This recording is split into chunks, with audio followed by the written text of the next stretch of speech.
Hello, I go by LarBird33 on Reddit, Instagram, and Twitter. So this is kind of my second episode of this thing. If you didn't catch my first one, you should probably check it out. I called up Scott, who's a Celtic fan that I've been internet chatting with for 11 years, but never bothered calling. And I'm pretty sure he's been catfishing me on Facebook for the past 2 years. I mean, that guy was a riot. I told him that regardless of what happens with this little project, he's totally a natural, and he should probably be doing this with or without me. So, maybe you'll hear him on sports radio at some point.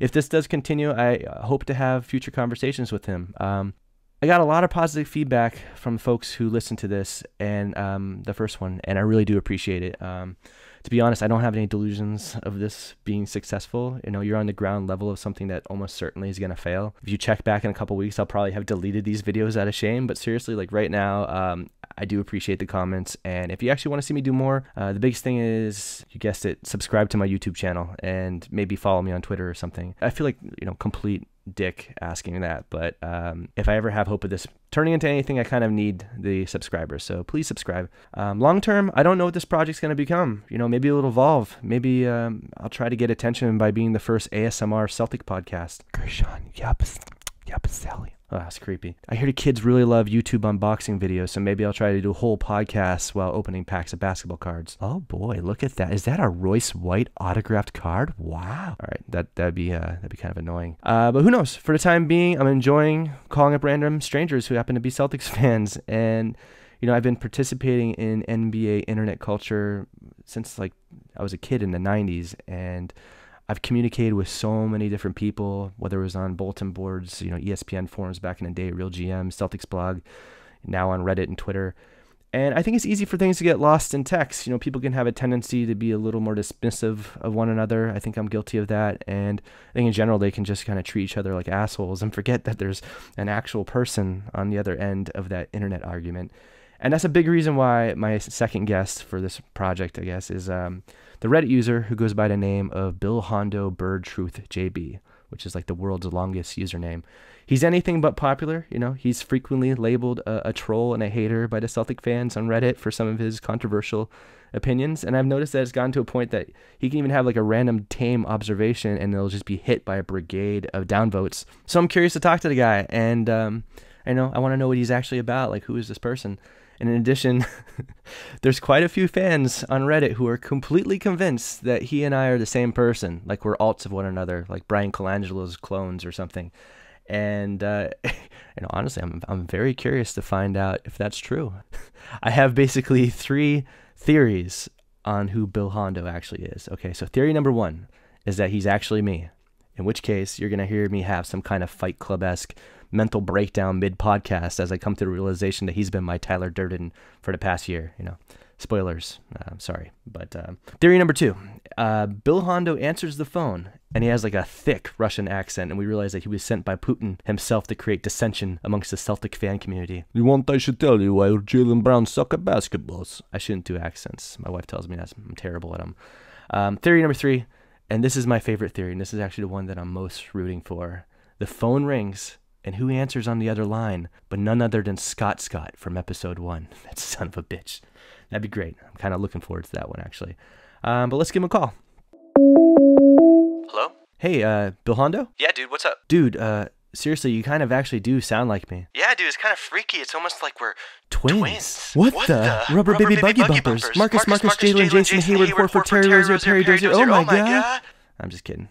My one random podcast listener. I'm just having a little fun with some audio filters. I'm actually going to call BillHondo, the real guy, right now. Let's call him. Hey, how's it going, man? All right. BillHondoBirdTruthJB, Dikimbi Mutombo, Mapalanda, Makamba, Jean Jacques, Wapatumbo. How's it going, man? I'm here and I'm ready. So it's good to finally connect with you. What do you want me to call you? Do you want me to call you BillHondo or? Yeah, BillHondo works. All right on. So like, what do you want to tell me about yourself? Where are you from? From the Georgia area, Atlanta to be specific, and I became a Celtics fan just because that's what my dad was, and thank God, because being a Hawks fan is just peak suffering.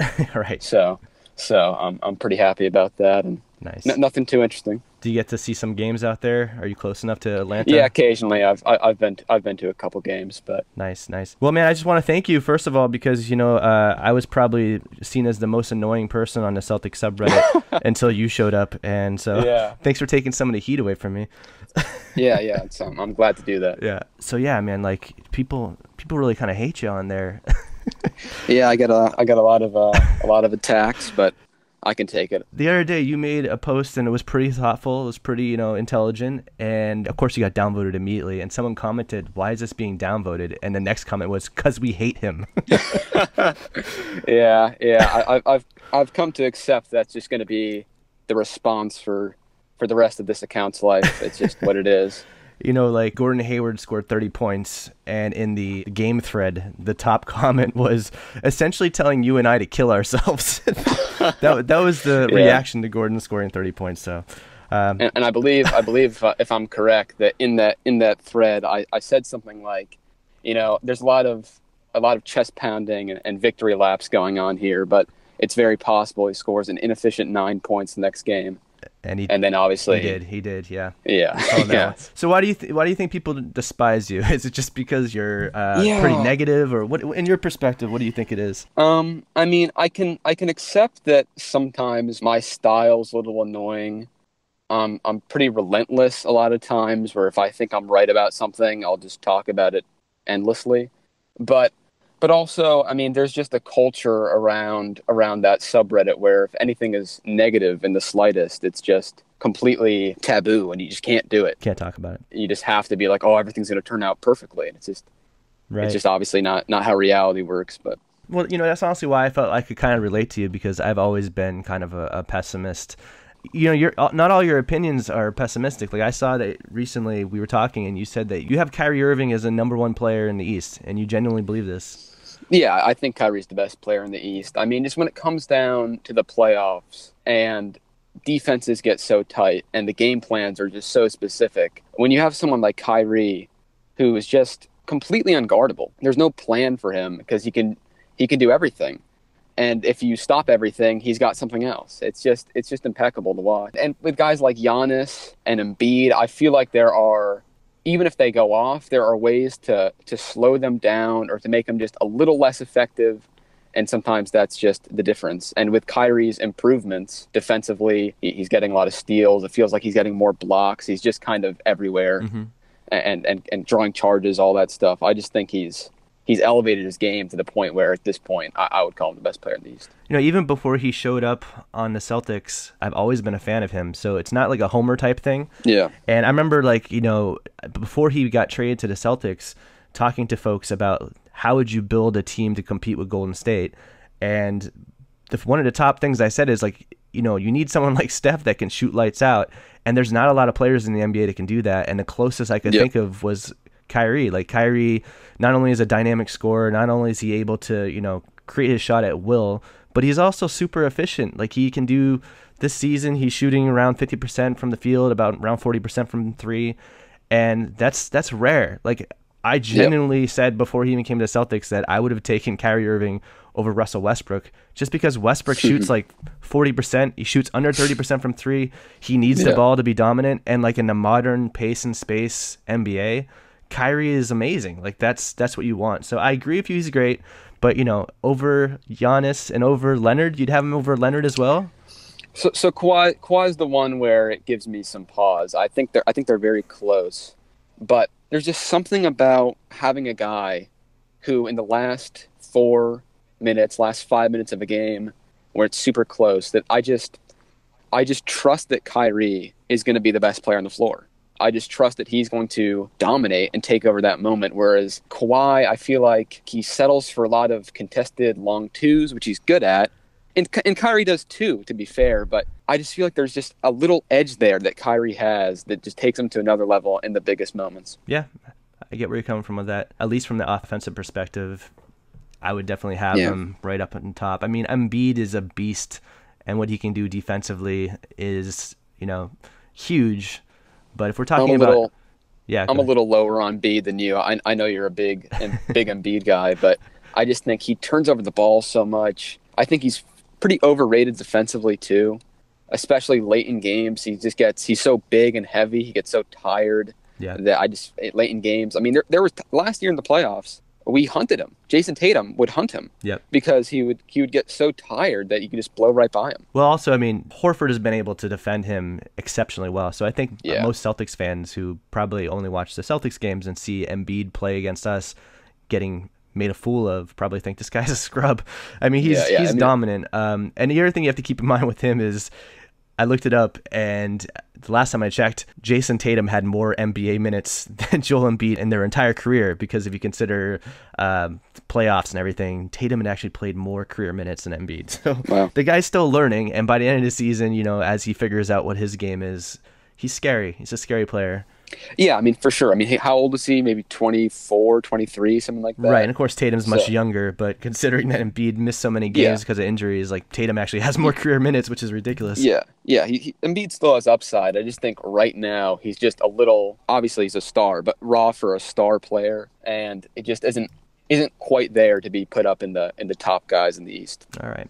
So another thing I want to ask you about, so there used to be this dude on the Reddit who went by the name of Marvin Bagley III, and he was like a major troll. He was super pessimistic. You know, I used to be the only person that would say like things that were a little bit uncomfortable, and then he just kind of took it to another level. It almost seemed like he was a parody of me. And he got banned about 12 months ago.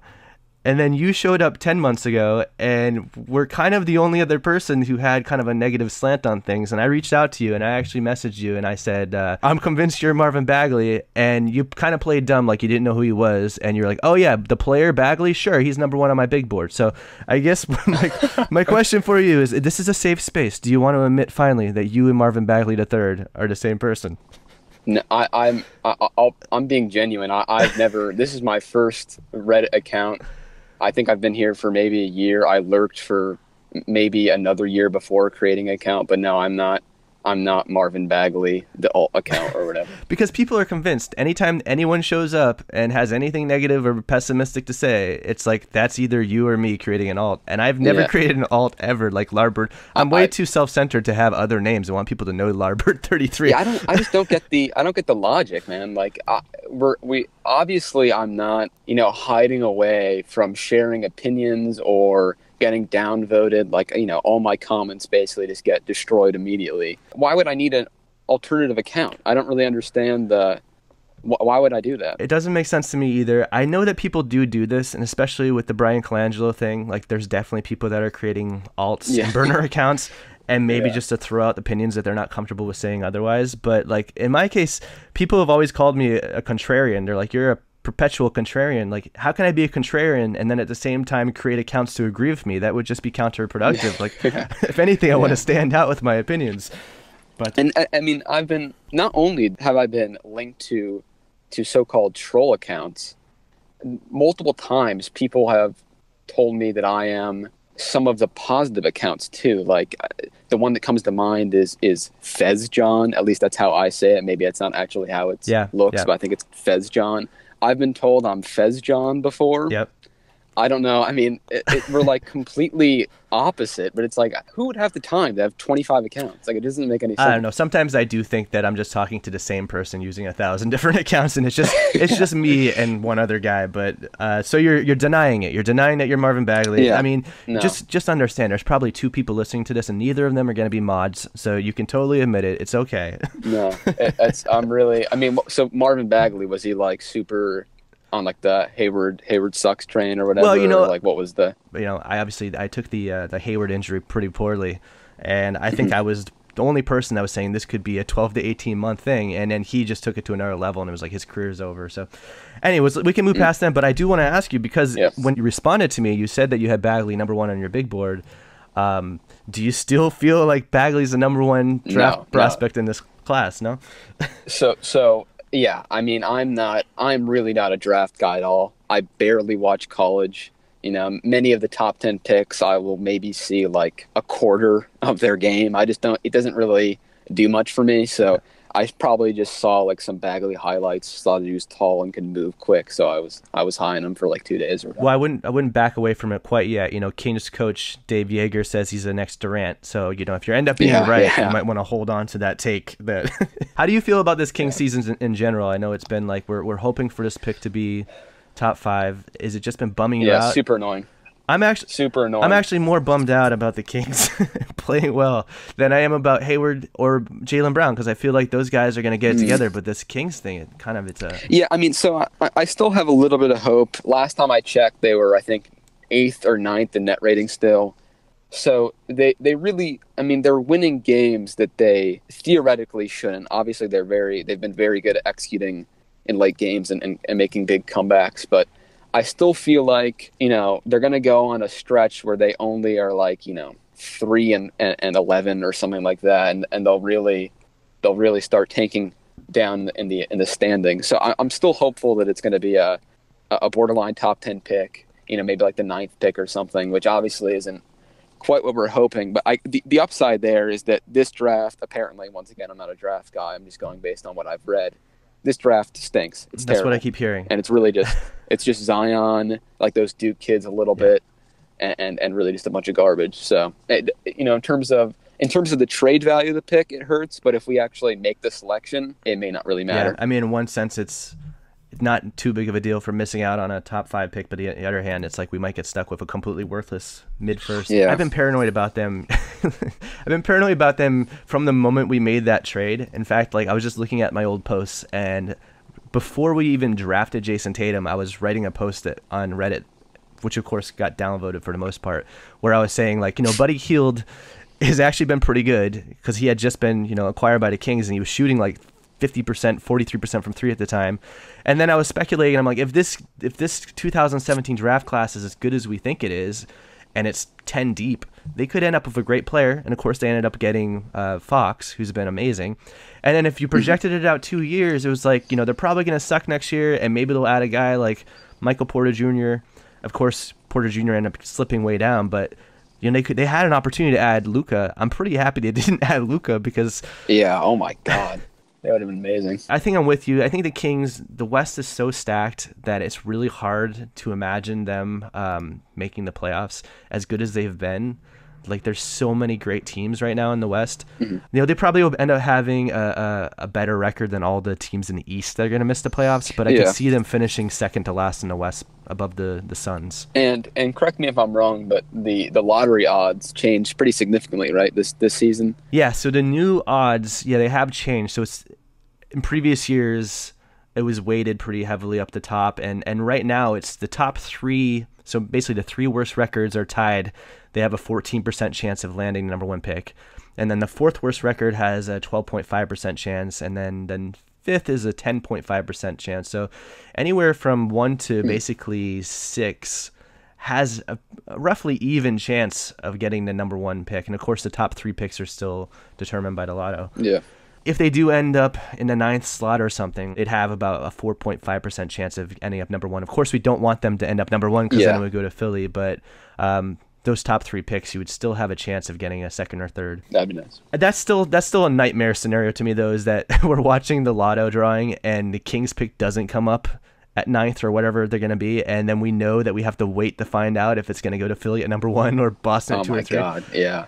Especially considering that we might be playing Philly in the playoffs. I mean, that just stresses me out thinking about it. Yeah, I don't want to ponder on that for too long. That's just too terrifying. I'm not too upset about it because at the time of making that trade, I genuinely didn't think it was about the draft pick. I genuinely believed that Danny Ainge would have taken Jason Tatum first, regardless. Mm-hmm. So it was just kind of a bonus pick. I feel like we're just playing with house money with that pick. Yeah. I mean, it's just a little frustrating because, I mean, if you trust the analytics or any kind of projections at all, they were routinely and not just like opinion pieces, like people that actually go through and do the math on this stuff. They were routinely bottom 5. Like, they are supposed to be bad. Well, they've missed the playoffs for like 11 years in a row, and right now they're in the playoff contention, which sucks. But I do think they'll probably fall out. And again, it doesn't matter. We still have Jason Tatum, and that's all that matters. We would have taken that guy anyway. So. Of course, the trade is still a massive win. Even just getting that little bit of less salary from the third pick to the number 1 pick that was is a big huge. deal So at the time. Yeah, for sure. It helped us sign Gordon Hayward, which is now potentially one of the worst contracts in the NBA. But we could talk about that. I want to move on to let's talk about some of the opinions that make you so despised. And one of them is your take on Jaylen Brown. So I could start off by saying that, Jaylen Brown wasn't always unanimously loved by Celtics fans. And when we made that draft pick, at the time, he was projected, a lot of people thought he was going to go 7th or 8th in the draft. And there's this famous picture that I'm looking at right now of these Celtics fans booing the pick. And Bill Simmons tweeted out at the time, he said, "The Celtics just took the 7th pick in the draft at number 3. I'm going to make myself a drink." So obviously it wasn't immediately beloved. And people call me a hater, a Jaylen Brown hater all the time. I'm not a Jaylen Brown hater. I looked and I found a post I made 12 hours after we drafted him, and I'm like, I'm on board. I'm on board with the Jaylen Brown pick. I think it's great. I think he's super strong. He's a great athlete. He's really young. I would have preferred taking a 19-year-old like him over a guy like Hield, who was like 35 years old at the time. And I was cool with the pick, and I even said, we had heard stuff in the offseason. He went toe-to-toe with Jimmy Butler one-on-one. Like, he could have had this progression where he ended up like Jimmy Butler. But people consistently call me a hater, and they call you a hater. How do you feel about Jaylen Brown right now? What do you see his ceiling as? So, I mean, I'll just say first, just like you did, I'm not a Jaylen Brown hater. I have nothing personally against him. I think he's pretty charming. I think his off-court interviews are fun to listen to most of the time. He has some pretty cool quotes here and there. But I just don't think that he's a future all-star. I think it's possible, and this is a real spicy one, I suppose, but I think it's possible that sophomore Jaylen Brown, year 2 Jaylen Brown, is not only the highest trade value he'll ever have, but the highest on-court value he'll ever have.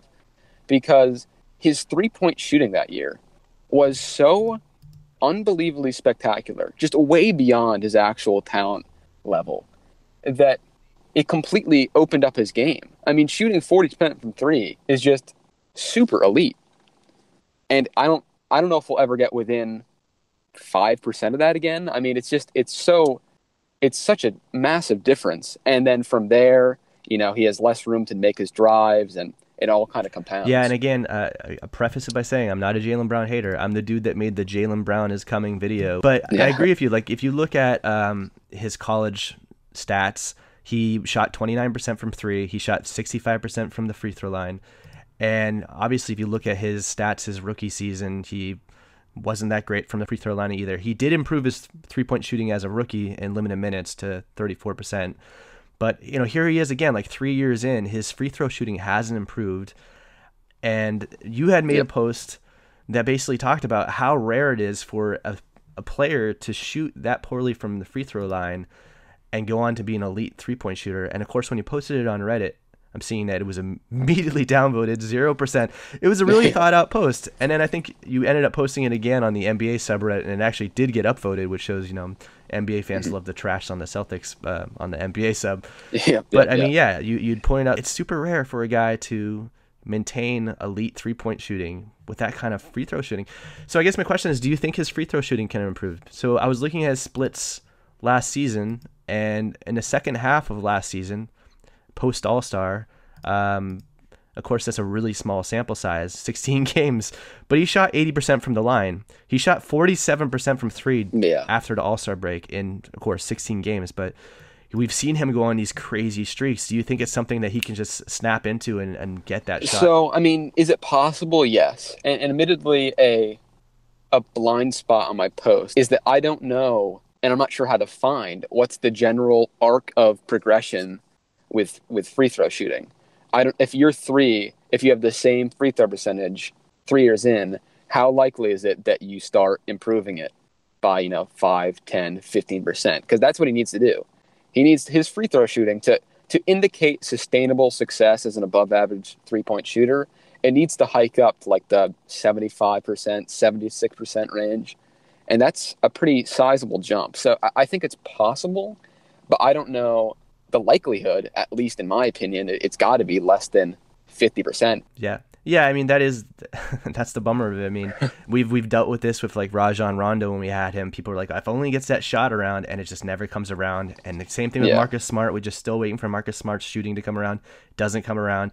So I think it's up. It really depends. Obviously, DeAndre Jordan right now is a career 45% free throw shooter, and randomly this season he's up to 71% from the free throw line. So I guess it could happen. Yeah, and it's worth noting that, I mean, I think he's shooting 27% from three right now, which is just, I mean, like unimaginably terrible.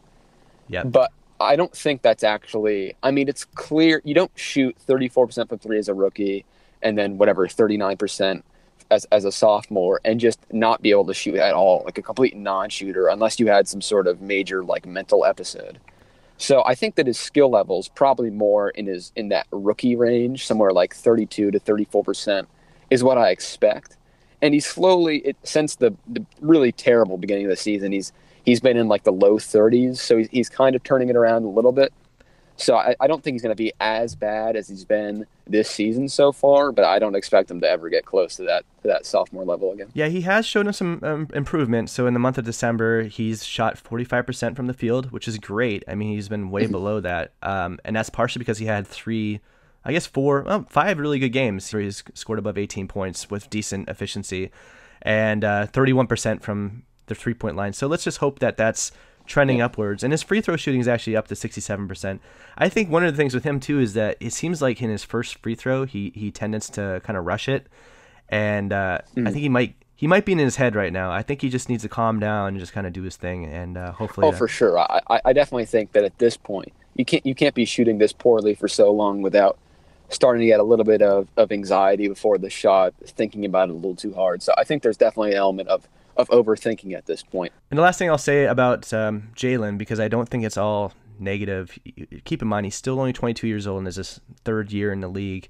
And it's not unthinkable for a player to end up having a dip in their third year. In fact, Jimmy Butler, who people want to believe he'll end up being like, just looking at Jimmy Butler's third year stats, he actually had a significant drop in his efficiency. So his second year, he shot 47% from the field and 38% from three. In his third year, he was down to 39% from the field and 28% from three. Of course, it was a little different because a lot of that was because his minutes had jumped really high and his usage changed. But if you're still latching onto the idea that Jaylen's going to get through this role change and have a huge jump, Jimmy Butler did the same thing, so let's hope that happens. Yeah, I mean, it's obviously, it's possible that it'll have some sort of spike in his development again. But even with Jimmy Butler, I forget what user it was, but someone shared a video of third-year Jimmy Butler, and it was just highlights of him finishing around the rim. And it's just clear that Jimmy Butler had way more control of his body. The way he absorbed contact and still maintained focus was just super high level. And Jaylen, and that's one thing that, like, for an athlete as elite as him, I feel like if there's any contact on him, he just kind of flops around, and he's gonna brick the layup more often than not. And so there's just a lot of stuff where it's like he needs to improve dramatically in a lot of areas to be on the path to a Jimmy Butler level, to be on the path to an all-star wing level. Because right now, I mean, what honestly can you say that he does that's above average as a skill set thing? Yeah, it's true. I mean, I think his strengths right now are attacking the basket in transition. He's really effective at that. I mean, he's a strong defender, but he's not a great shooter. He can't create a shot. His handling is not great. But the other thing I'll say there is, since we're talking about Jimmy Butler was actually the same age as Brown right now when Butler entered the league. So totally fair. When Butler was 22 years old, the same age as Jaylen, he averaged 2.6 points. So you have to keep in mind Jaylen is still young, and although it is his third season, he's dealing with a lot of things right now. He has the plantar fasciitis, apparently that's been probably a really difficult thing to get through. Obviously, there's some personal things going on with his friends and that kind of stuff that's going on. So I mean, he's probably also adjusting to this new role, although his actual amount of shot attempts is very similar to what he had last year. He's right around 11 shots per game. It's a totally different role. He's probably trying to figure out his spots and how to play within the system. It's totally new to go from being the main guy. And do you think it's much of a different role? I mean, I guess it's a different role than the post Kyrie, I suppose. But Jaylen Brown, really, I mean, even when he was lighting it up, a lot of his value was that he was just smoking the 3-point shot from the corner. His corner three was just so locked in. Yeah. He hit that consistently. And so, I mean, a lot of his offense really came from, open catch and shoots areas and stuff like that. And you see that all the time. And so I'm not really sure if the role change, I don't want to call it an excuse, because obviously there's a little bit of a change in role, but I think like you said, his shots are similar. I think where he's getting his shots are pretty similar. I just don't think he's hitting them anymore. Yeah, I do think it's probably, I'm not going to say it's like mental in the same way that Markelle Fultz has the yips, but like going from being in the playoffs where he's our number 2 or number 1 option and having no pressure, like nobody was expecting anything of Boston in the playoffs. This guy could basically shoot whatever he wanted. Just kind of like all this hype around him being one of the top young guys in the league, to coming on a team where it's now saying, even though he's getting similar shot attempts, to saying, okay, you're now the 4th or 5th best player on the team, maybe even the 6th or 7th best player on the team, depending on how you feel about Morris and Smart. Working against that has got to screw with your head a little bit. And shooting is so much about confidence. And if he goes to that free throw line, he's thinking, man, I'm shooting 65%. I need to get this up. It can screw with your shot. And when you have, he had a pretty bad stretch. I think it was like 11-game stretch. He shot like 14% from 3. Every shot, you must just get like a little bit of that in your head. Like, oh God, I'm going to miss this. And then they're going to put me on the bench and then I'm going to lose minutes. Like, I'm almost of the mindset that Boston, with both him and Hayward, needs to just start them both. I actually think that might be the best take. No, I honestly think that might be the best take. Just start them both. Go for our 5-leaf clover lineup, for better or for worse, and just like hope that it works, because we're not going to contend. We're not going to contend like legitimately for a championship without those 5 guys playing at their peak level. So it's almost like just let them get through it, as opposed to just saying, Jaylen, try to earn your thing on the bench. I can see you strongly disagree with this. Yeah, I mean, I'm a little. I mean, I can see the argument for maybe saying like, I don't know. I mean, first of all, Marcus Morris has just been too good. I mean, can you imagine going to Marcus Morris right now and telling him to get back on the bench? That is tough. I mean, he would be so pissed. He's been amazing. He's been honestly, I mean, with a little more volume, he's like all-star level. I think his true shooting percentage is like 63% right now. He's averaging 15 points and he's shooting 50%, 44% from 3, 89% from the line. Yeah, he has. He's actually almost at the 50-40-90 club right now. He's been great. Benching him would be tough, but I'm just thinking like big picture. Do you imagine a team? Obviously, I'm not even sure we'll make the conference finals, but can you imagine a team competing with Golden State with Marcus Morris and Marcus Smart starting? Well, no, but I sure as hell don't see a team competing with Golden State with Jaylen Brown and Gordon Hayward starting. I just don't. I mean, they're. I get that. I think my point is just like our ideal vision of what they're going to be. They have to reach that if we're going to contend this year, and they're not going to reach that if they're just sitting on the bench.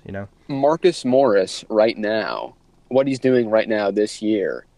I mean, how much worse is that? Is his production right now than All-Star Gordon Hayward? And I know, I mean, All-Star Gordon Hayward's certainly better, for sure better. I mean, he put up like, 21 and 21 points a game, 22 points per game, something like that. And obviously he had the assists. But Marcus Morris, I mean, realistically, if Gordon Hayward was doing what Marcus Morris was doing right now, we would be ecstatic, melting down. Yeah. I mean, the sub would just be freaking out. This is true. And so I don't think that Gordon Hayward, even if you're the biggest Gordon Hayward optimist, does he have much more upside than hot year, contract year Marcus Morris? It's a fair point. I mean, Hayward, obviously, the season before he came to Boston was amazing. I mean, partially it was because he just started dunking on people. He hadn't done that before. Like, this guy's athleticism and explosiveness just took it to another level that season. That's partially why it's difficult to imagine him getting back to that, because that was like Scott, who I interviewed in my first podcast, pointed out, like, it took him 27 years to reach that peak form. And it's hard to imagine him getting back to that after that significant injury. But to your point, just looking at Hayward's production in Utah prior to that season, he never shot as well from 3 as Marcus Morris is right now. Like, he shot somewhere in a range of 35%, 41% from 3. And from the free throw line even, Gordon Hayward's never shot as well from the free throw line as Marcus Morris is right now, except for this season. He's doing great this season. And then, so Marcus Morris is one thing, but then Marcus Smart, I mean, benching him's tough too, because I feel like he's just turns around the defense. I feel like he's, it's known that he's basically the leader of the team. Like, that's who the guys look to, is Marcus Smart. And so sitting him for Jaylen Brown, like, it's just tough. Yeah. I get the argument that, theoretically, if things went perfectly, that Jaylen Brown and Gordon Hayward, I guess, have more upside. But I mean, the odds of that happening are just so low, and we're not really in a position. I mean, we're the 5th seed. Like, we're battling to get a home court advantage for just round 1. Mm-hmm. So we need to win as many games as possible. So just throwing games away, essentially, because that's what, I mean, we would lose more games if we started those guys. So, I mean, I get the argument, but I just don't think we're in a position to do that. Marcus Morris is having a great season. Partially there, I guess my concern is how much of that is just kind of a system-based thing, kind of like 2 seasons ago, Jay Crowder's stats were identical to Jaylen Brown's last year. He averaged 14 points with 46% shooting, 40% from 3. Then last year we saw it with Jaylen Brown. Like, if you are of the belief that Jaylen Brown just had a crazy season, that was last season. And then this season it's Marcus Morris. He's having a career season. So, I mean, I don't know how sustainable that is. I mean, ask you kind of the same question. Do you want us to keep him long term? I mean, how much are you willing to pay him? So in terms of exact contract, it's tough because, yes, I would probably like to keep him. I mean, in an ideal world, I'm not sure how Wyc Grousbeck feels about spending $1 gajillion in tax money or whatever, but I think the key differences between Marcus Morris and Jay Crowder and Jaylen Brown is that Marcus Morris has been consistently a pretty good free throw shooter, which indicates, he's got a pretty good touch, which means I think he's shooting, 43% from 3 or whatever. So I don't think that's sustainable. But being an elite shooter, I think, is sustainable for him. And has way more talent as a creator than those two guys. I mean, Jaylen Brown and Jay Crowder especially just really can't create their own offense at all. But we see Marcus Morris hit these, weird fadeaways. He's pretty crafty. So I think that he's got more talent than those two guys. He does have great talent. Just to comment on what you said there, looking at his free throw shooting, maybe he is a good example of someone that Jaylen Brown can model himself after, because it looks like his second season he shot 65% from the free throw line. A couple of seasons later, he looks like he shot about 63% from the free throw line. And then his last 4 seasons, he's just gotten progressively better. He went from 75%, 78%, 80%, up to 89% from the free throw line. So I guess, maybe there's still hope for Jaylen Brown there. Let's move on to Gordon Hayward. So obviously we get a good sense of how you feel about Jaylen Brown. The other thing that gets you consistently downvoted is your take on Gordon Hayward. That injury sucks so bad. So I just say, like, when that first happened, it was opening night. Personally, I was so excited for that game. I was at work, so I was rushing home I wanted to watch the game. So I had it on my cell phone. I'm walking home while I'm watching it on my cell phone, and I'm all pumped up for the game. And I bust through my door, and I'm like, all right, I go onto the TV, and I hit pause because I didn't want to miss a second of it. Yeah. And then I ran to my kitchen. I made myself a little bit of a cup of cocoa, got myself some little snacks. I pet my cat. I got myself all ready. I sat down, snuggled up in a blanket, and I hit play. And it was within 5 seconds of hitting play, Hayward had that injury. So there was this moment. It was like a Schrodinger's Hayward, where he was both injured and not injured. And I just haven't gotten over it. So obviously, I'm very upset about Hayward. But it's so brutal, man. It's so disappointing. We were in, and I think we're still in a great spot. I was arguing with some people who are saying that the Celtics' future in general is bleak, and I disagree with that. But before the Hayward injury, I mean, we were in just such an amazing position. And having that guy on the team, All-Star Hayward right now would just make us so much better. He was so good. And just the first game, I mean, we never got a single game of it. It's just so devastating, really. We were kind of hoping that Gordon Hayward is going to be an all-star and make an all-star impact. I mean, when we were talking about potentially matching up with a team like Golden State, a large part of that was the idea that Hayward would reach an all-star level. Yep. I said in my last episode of this with Scott, I still believe that he's gonna get it together after an all-star break. You seem to be less optimistic about that, but I wanted to point out one specific thing, and this is why I think a lot of people hate you.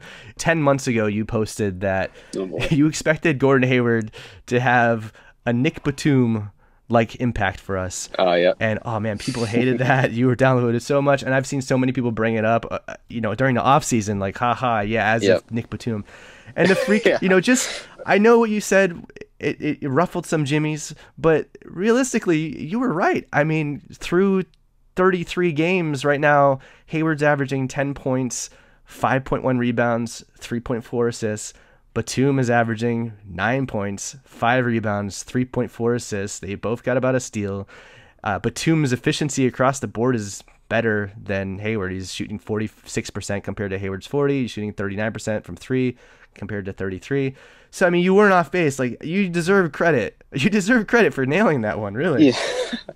Yeah, I mean, people really hated that. And I think that's probably, like, my most, infamous, like, take, I suppose, is people always just rag on me, or used to rag on me for that, is the whole Nic Batum thing.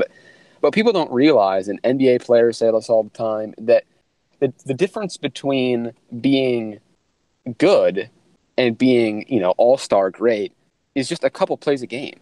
And so when you look at a guy like Hayward, who was, it's not, he was a one-time all-star. He's 27, and his game wasn't like super crafty necessarily or skill-based. It was pretty simple. It was just like, okay. And that's the thing. People don't recognize he was an elite athlete. He would get to the rim with ease. Like you said, he would dunk on people. And just that little less step is the difference between being an all-star and being a role player. And so a couple possessions a game where he just can't blow by his guy, where, he's not going as aggressive to the rim. It changes everything. And when you look at a guy like Nic Batum, who has a very similar skill set in a lot of ways, a big wing, who's a good playmaker. He gets his assists. He's a decent shooter. They were pretty similar. So I just thought that was a fair comparison. And I guess, like you said, I haven't been paying attention to that too much, but I guess they are really performing almost identically in a lot of ways. Almost identically, yeah. And that's the problem, is you start building a reputation as being someone who's just throwing out things that just irritate people. But in both your takes for Jaylen Brown and Gordon Hayward, I mean, they're pretty defensible takes. And nobody ever stops and says, hey, you know what, BillHondo, sorry we gave you so much shit. Here's a couple upvotes. Instead, it's like everything you ever post is like, I'm downvoting this guy because I don't remember what he said, but I remember it pissed me off. And so, I mean, look, man, you were right.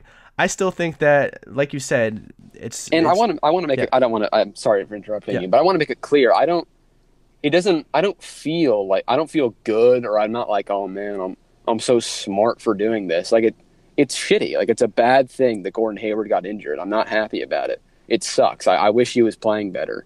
So I'm not like patting myself on the back and all happy that my internet predictions were right. It just, that's what I honestly thought. And, it's just, obviously it kind of took a life for its own in some ways. I just think that, when we're communicating with each other on these forums and these, message boards and everything, I sometimes just like to make observations that are across the board. There's things I'm super excited about. I'm super excited about Jason Tatum. I think he has the potential to be a superstar someday. And there's certain things that I think that aren't going so great. And if we're going to talk about the team, let's just talk about it. I don't think that just having a negative thought makes you a bad fan. And you shouldn't feel like a bad fan for pointing out certain things. But I also say don't be afraid of the downvotes. The thing about Reddit, which is kind of funny, is that after 5 downvotes, you actually have to go out of your way to read someone's message. So when I see that you have like 30, 40 downvotes on something, that means that people actually had to sort by like the most controversial view that you had, and then click on a little plus button to expand your comment, and then read it and say, yeah, I fucking disagree with that, and hit downvote. So like in some ways it's almost worse to downvote you, because you're just causing more people to have attention to BillHondo. Yeah, I mean, look, it's pretty obvious that people in some way secretly love me. Like, it's just what it is. Like, they seek out all my comments. It's fine. It's fun. If it was really bothering them and ruining their day, they could easily block me. Yeah. So, I'm happy to give people some entertainment or whatever. I wouldn't go as far as to say they secretly love you. However, I did see that in the year-end awards for something for the Boston Celtics subreddit, you were nominated, ironically, as the most optimistic fan. So congratulations. Nice. Another thing I wanted to do here is, because we have such controversial opinions, and I haven't tried this before, but I'm going to sort your posts by controversial and I want to see what you said and see if they're defensible. And I'm going to do it to myself as well. So who do you want? Do you want to start with me or start with you? Who do you want? I'm fine either way. Okay, let's start with you. I'm going to start by controversial. And I haven't tried this. And right off the bat, I can see it's kind of weird because it's not just showing me your most downvoted. It's just showing whatever Reddit determines as controversial. Yeah, so right off the bat, controversial is just like the difference between, it's like the most, it can be a lot of upvotes and a lot of downvotes too. It's like, what's the most controversial, right? So your most controversial post a month ago is apparently Jaylen Brown is not a top 10 player on the Celtics. Do you still feel that way? Oh man, I probably was maybe a little emotional when I wrote that one. But I mean, look, let's go through it, right? So Kyrie, so the starting five obviously is better than Jaylen Brown. And when you say starting five, you say Morris and Smart, right? Morris and Smart. Okay. Yeah, that takes probably not aging the best. I would say Jaylen Brown's a top 10 player on the Boston Celtics. But to be fair to me, I mean, I was probably a month ago when I wrote that. Did I say right now or did I say in general? It wasn't clear. It just says it wasn't not clear. A 10. I'm gonna say I was thinking right now. Okay, fair enough. Here's a post about Terry Rozier, and it says, "Awful judgment, privileged even." What?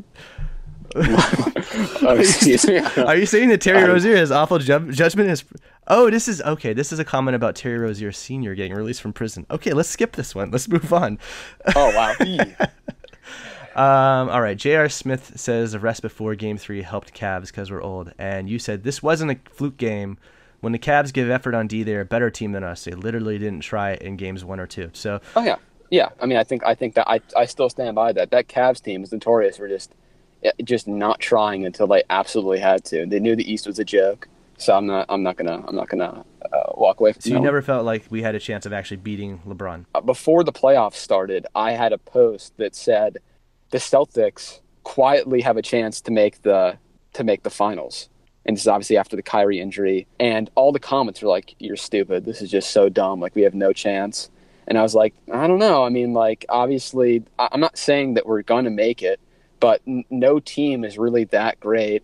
We play pretty good defense. Like, I think we're going to have a chance. And obviously, we end up going to Game 7 Eastern Conference Finals. But really, in my heart, did I think we have a chance? You know, once we were there, maybe a little bit. I mean, once Jason Tatum dunked on LeBron, I was like, oh my God, is this actually like what this is going to be? Are we going to make the finals and beat LeBron finally? But, you know, LeBron's LeBron, and he finished it. And as I'm going through this, a lot of them seem to be Jaylen Brown takes. Here you are again saying that he's not a top 10 player for us right now, and here you are saying that I guess law of averages, you don't expect his three-point shooting to increase. So it's a lot of negative takes on Jaylen Brown. Yeah, that happens. And so, I mean, honestly, beyond those takes on Hayward and Brown, I don't see a lot that's really jumping out here. I'm really not that. That's the thing. Like, and I've said this before, and people think that that's also just like a part of my trolling, but it's not.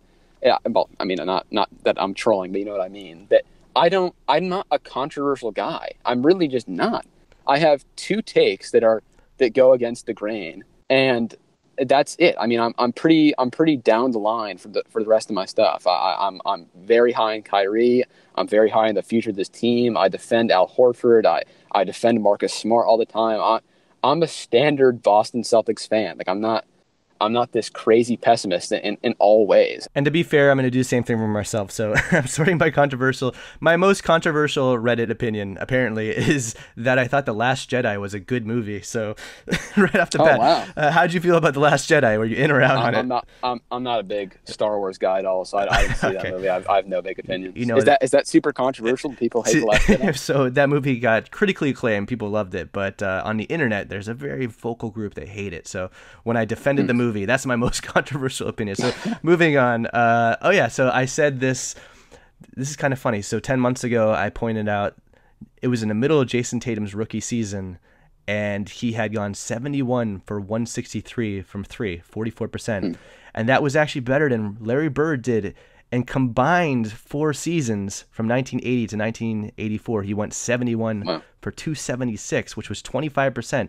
I think that just speaks more to how the game has changed. State of the game. They didn't take 3-point shots in the 80s, but people really hated that. I pointed out, it was on the NBA sub, like, how dare you compare Jason Tatum to Larry Bird? I just thought it was an interesting observation. All right, so yeah, it's crazy. I mean, I wonder. I mean, Larry Bird must be taking so many threes now.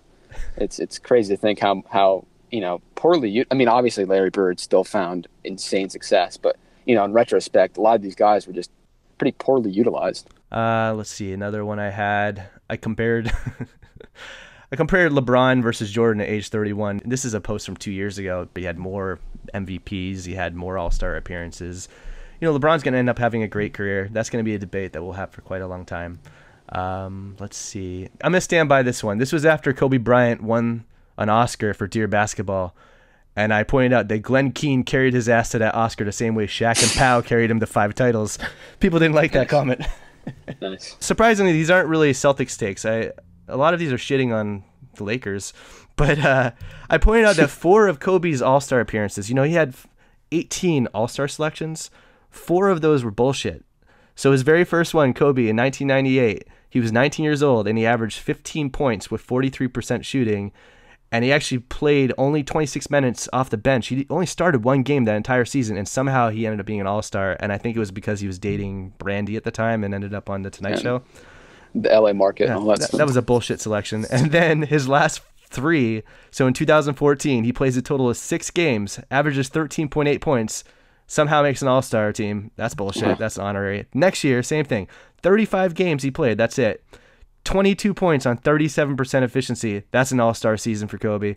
And then his last one was the most dubious. Like, that was his farewell tour where he was just like the human tank machine. He shot 36% from the field, and he ended up being an All-Star. So if you ever talk about Kobe being an 18-time All-Star, that's nonsense. Yeah. All right. Good post. That's a good post. That's a good take. So other than that, it's mostly just me arguing about the Last Jedi and how DC comic movies are bad. So let's wrap this up with one last thing I wanted to talk about, which is the Jackie McMillan was on a podcast with Brian Windhorst recently, and around the 30-minute mark, you guys can check out this podcast. They start talking about the kind of long shot chance that Kevin Durant would maybe consider coming to Boston on a sign-and trade. So Jackie pointed out that Durant had Boston as his second option in the free agent sweepstakes. And of course, he went to Golden State, but he was strongly considering Boston. And she still hurts. Yeah, still hurts. I mean, if he had done that, I think the NBA would be so much more interesting right now. But she also pointed out that Kyrie and Durant are really tight. They work out together in the off season. They went to the Bahamas, and actually Jason Tatum hung out with them. Apparently, the last 2 off seasons they hung out together. So the idea was that, it's not unthinkable that Durant could potentially orchestrate a sign and trade. First of all, do you think that's just insane? Do you think that could ever happen? I mean, in my gut, do I think that's actually going to happen? No, I couldn't see it happening. But I think an underrated part of Kyrie is that he has so many close relationships around the league that, with Danny Ainge, I could see some sort of explosive firework blockbuster season happening at some point. It could happen, especially if we end up kind of falling short of expectations. I think anything could happen in this offseason, more so than people think. I mean, if you think that our core is going to be Tatum and Brown and Hayward and Kyrie, I mean, be prepared for anything. I recently bought my dad a Jason Tatum t-shirt for Christmas, and I feel like it might have a lifespan on it, and it's bumming me out. Yeah. But, Brian Windhorst, in response to Jackie, said that the Warriors would absolutely entertain a sign and trade if Durant told them that he was leaving. And I honestly am of the opinion that Durant's probably going to leave. I just think that he's at some point going to want to start. I just think at some point he's going to want to try to earn some titles. And I know what you mean. But, when you look at the NBA landscape, I don't think you'd go to LA with LeBron. That doesn't really, I don't think he'd be interested in being, I guess maybe he is. It's Kevin Durant, so who knows? But I don't think he would do that. I don't think he would want to go to just the absolute disaster that's the Knicks organization. Yeah. So once those 2 are gone, where is he going to go? I know, and the idea of him going to the Clippers is just kind of, it's silly to imagine that he's going to be in the LA's second, premier franchise. I think I posted at one point that it wouldn't shock me if he ends up going to the Lakers. I know that seems insane, but you think about it from the perspective of, assuming Golden State wins the championship this year, that's going to be his 3rd championship for Golden State. Steph and Clay and Draymond, that will be their 4th. They'll be their 4th championship. So I could see maybe somehow LeBron convincing him, hey, I have 3, you have 3. Let's catch up to the Warriors. Let's do our thing in LA. It could happen. I wouldn't be totally shocked by it. Yeah. Didn't Durant have that quote, like, 2 weeks ago or whatever, that said that wherever LeBron plays, it's super toxic and no one wants to be there or something like that? He totally did. Yeah, he did. And he also said, like, I'm not going to have a recruiting, tour this year, and that I'll just kind of pick my team. Yeah, I honestly, I just think he's going to stay with the Warriors. I can't imagine him leaving it. It's just too appealing of a situation. So just to play along, though, and assume that it was possible, you had mentioned that on the forums you're super in on the idea of trading for Anthony Davis. Do you have any limit? 100%. Is there any limit that you would not give up for him? Well, I mean, obviously, like, there is a limit. I'm not sure exactly what that would be, but Tatum's on the table 100% for me. As much as I love Tatum and I think he's got all NBA upside, just Anthony Davis, he's only 25 right now. Like, I think people recognize he's a top 5 player, but people don't recognize how much younger he is than all the other top 5 players. Like, he's not even in his prime. So it's just, I would give up as much as we could, really, to get him. Fair enough. So the thing that I wanted to point out here is I was just looking at the rules for a sign and trade. And this is for a Kevin Durant situation. This is for a Kevin Durant situation, because I think let's entertain the idea that it was actually plausible that we could get Durant, but also the idea of getting Davis and Durant. Like, what if we were able to trade for Anthony Davis? Does that make it intriguing for Kevin Durant, who loves to bandwagon onto great teams, to be like, yeah, I'm going to join Kyrie and Davis? So just, if you had that idea in mind, one thing you have to be aware of is that with sign and trade rules, there's this rule that says that in the completion of the sign and trade, the team that acquires the player has to be below the salary cap apron. And so the apron for next season is $130 million. And then what happens is that apron becomes a hard cap.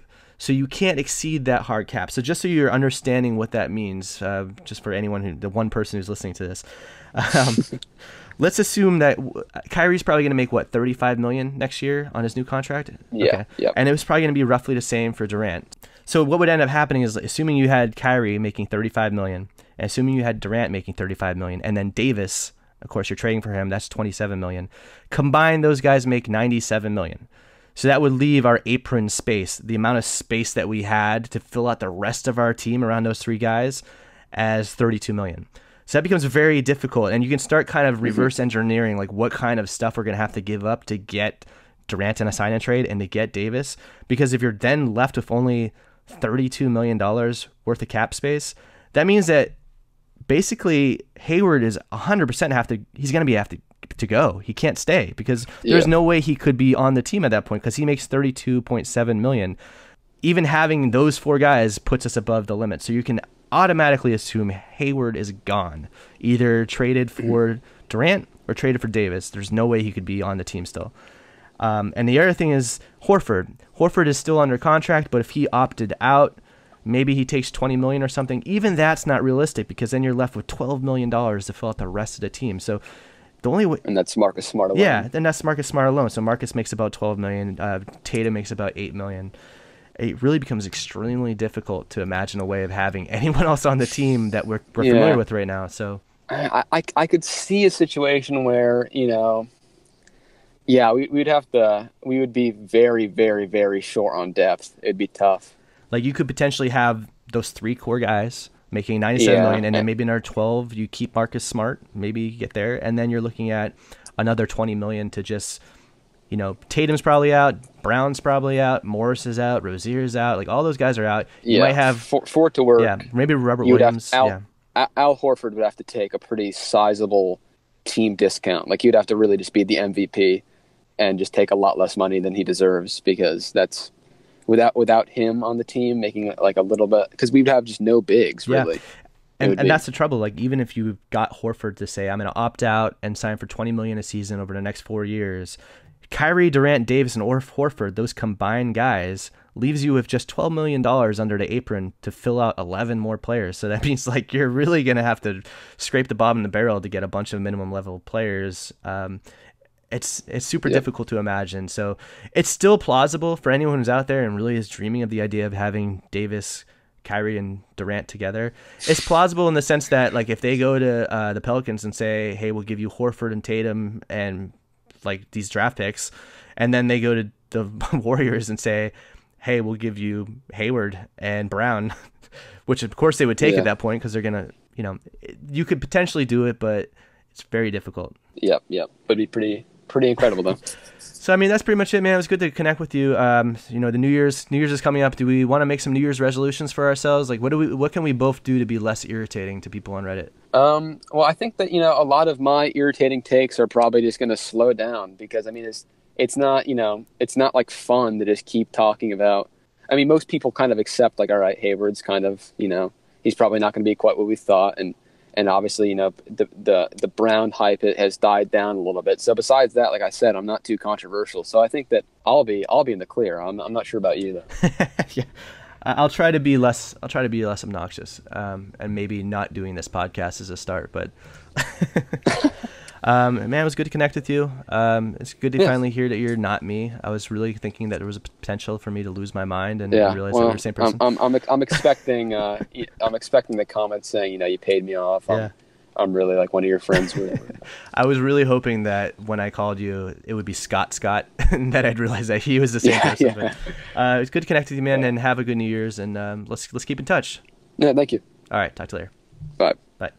All right, so that was BillHondo, BillHondoBirdTruthJB. You know, part of his screen name is JB, Jaylen Brown, so he can't be too much of a Jaylen Brown hater, right?